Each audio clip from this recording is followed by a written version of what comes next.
Hey everyone, Matt Farrell here. Question from American politics. This is a question I get quite a bit, and it's about the Electoral College. How did the Americans end up with a system like the Electoral College? In order to answer that question, you have to consider what the other alternatives were. It wasn't a matter of should we have a direct election for president or something else. That wasn't the case at all. In fact, that having the public directly elect the president was not something that was seriously entertained.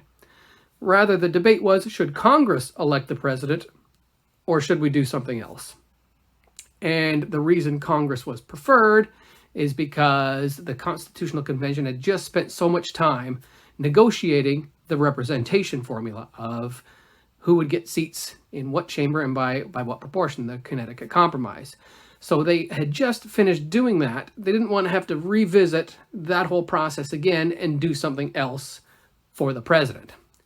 Also, they couldn't use Congress because the whole idea of the Republican form of government was to keep the president away from the legislative branch. You couldn't have the legislative branch choosing the president. That just wouldn't work.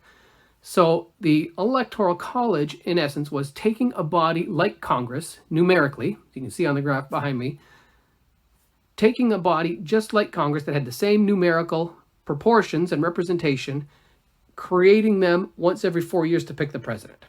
That's really how the Electoral College came into being. It was a way of getting a body that was like Congress, numerically, to pick the president without it actually having to be Congress.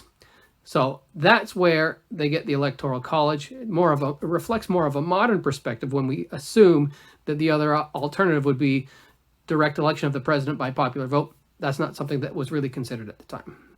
So how does that look today? Well, the Electoral Formula, that comes from 435 seats in the House of Representatives, plus 100 senators, plus 3 electoral votes for the District of Columbia.